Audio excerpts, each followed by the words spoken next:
2 दिवसांपूर्वी अन्न आणि नागरी पुरवठा मंत्री धनंजय मुंडे यांनी भगवानगड येथे संत भगवान बाबा यांचं दर्शन घेतलं आणि यानंतर नामदेव शास्त्री यांचं दर्शन घेऊन त्यांच्याशी चर्चा केल्यानंतर महंत नामदेव शास्त्री यांनी धनंजय मुंडे यांच्या पाठीशी गड असल्याचं स्पष्ट केलं। यावरून मोठा राजकीय वाद देखील सुरू झालेला आहे आणि याच पार्श्वभूमीवर संतोष देशमुख यांचे बंधू धनंजय देशमुख हे देखील आज महंत नामदेव शास्त्री यांची भेट घेण्यासाठी येणार असल्याची चर्चा आहे।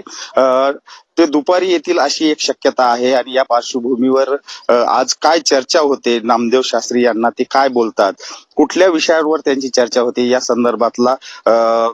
संदर्भामध्ये चर्चा सुरू आहे आणि नेमकं धनंजय देशमुख यांना नेमकं काय सांगायचं आहे शास्त्रीजींना हेही आता काही वेळात कळणार आहे। या भेटीचं नेमकं कारण काय आहे? धनंजय देशमुख यांनी आपण नामदेव शास्त्री यांना पुरावे देणार असल्याचं म्हटलं आहे, तर नेमके कुठले पुरावे ते देणार आहेत हे आता काही वेळाने स्पष्ट होईल।